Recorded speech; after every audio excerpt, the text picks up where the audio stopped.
কাজিরাঙ্গায় ফের পর্যটকদের তারা গন্ডারের অল্পের জন্য অঘটনের হাত থেকে রক্ষা পেল পর্যটকের দল। ঘটনায় শিহরণকারী ভিডিও বন্দী হলো ক্যামেরায়।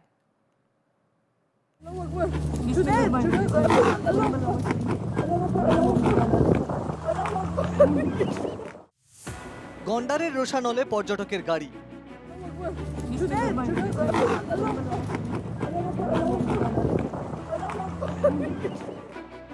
পর্যটকের গাড়িকে তাড়া ক্ষুব্ধ গন্ডারের শিহরণকারী দৃশ্য বন্দী হলো ক্যামেরায়। শুক্রবার কাজিরাঙ্গা জাতীয় অভয়ারণ্যের কহরা বনাঞ্চলে জিপ সাফারি করতে গিয়েছিলেন একদল পর্যটক। তখনই ঘন জঙ্গলে গন্ডারের রোষানলে পড়েন পর্যটকরা। আচমকা জঙ্গলের ভেতর থেকে তেড়ে আসে একটি গন্ডার।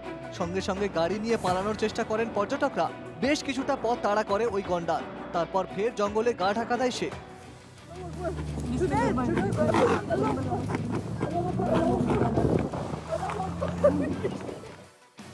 কাজিরাঙ্গার ৩৭ নম্বর জাতীয় সড়কেও গন্ডারের টহল।